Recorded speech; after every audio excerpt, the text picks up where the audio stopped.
Guys good morning, સ્વાગત છે તમારું મસ્ત મજાના એક નવા વ્લોગમાં।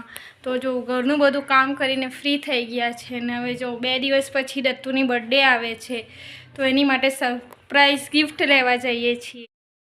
ગાઈઝ ફાઇનલી અમે સુરતના ચોટાપુરમાં ગિફ્ટ લેવા માટે પહોંચી ગયા છે ને અહીંયા બધી હોલસેલની રમકડાની દુકાનમાં અમે આવી ગયા છે। હવે શું લીધું એ જોવા માટે તમારે મારા આગળના વ્લોગ જોવા પડશે। જો દત્તુ નવી રીતથી ખાય છે, સ્કૂલથી આવી ગયો છે ને જો આવી રીતે ગોળિયાની બારીમાંથી ખાય છે। નવા નવા નાટક જ પડે છે એને। દત્તુ સૂઈ ગયો છે તો જો એના પપ્પાએ ગાડી સાફ કરવાનું મિશન ચાલુ કરી દીધું છે।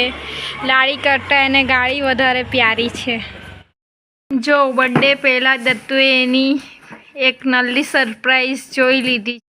આજે સાંજના મેનુમાં પાઉંભાજી બનાવવાની છે તો વટાણા બટાકા બાફી દીધા છે અને એક બાજુ ટામેટા બટાકાનું બી ટામેટા કાંદાનું બી કટિંગ થઈ ગયું છે અને જો પછાડી મંદિરે આરતી સંભળાય છે, આરતી થાય છે મંદિરે। બધા ફ્રેન્ડ આવ્યા છે ઘરે રમવા માટે તો જો બધા માટે પિઝા બનાવ્યા છે। બધાને ભૂખ લાગી હતી તો એના પપ્પાએ બધા માટે પિઝા બનાવી દીધા। ચાલો બધા પાઉંભાજી સાથે પરાઠા ખાવા। મસ્ત મજાના પરાઠા, નવું આવ્યું પાઉંભાજી પરાઠા।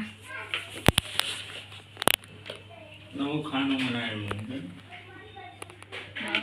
જોઈ શકો છો ભાજી એકદમ રેડી થઈ ગઈ છે અને એક બાજુ પાઉં શેકાય છે। હસબન્ડજી પાઉં શેકે છે મસ્ત મજાના બટરમાં।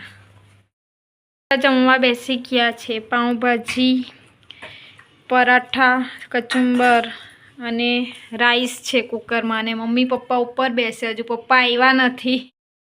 મોર્નિંગ ગાઈસ, તો જો બીજા દિવસની સવાર થઈ ગઈ છે અને આજે સેટરડે છે તો દત્તુની રજા છે ને અને ઠંડી પણ બહુ છે તો જો દત્તુને મસ્ત મજાનો રેડી કરી દીધો છે અને જો દત્તુ રેડી થઈને એની સ્કૂટર ચલાવે છે। દેખ તું આ બાજુ જો તો બધાને ગુડ મોર્નિંગ કહી દે।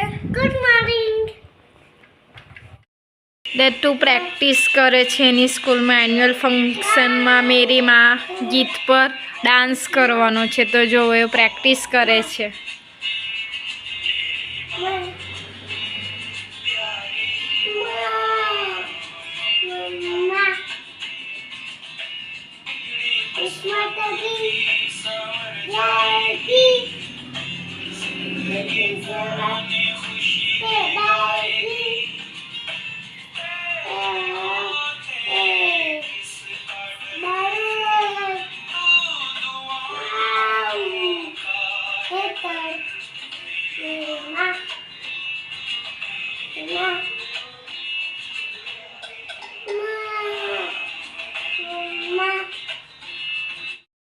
સાંજના મેનુમાં બનાવવાની છે પાલક પનીર તો જો પાલક સુધારીને રેડી કરી દીધી છે।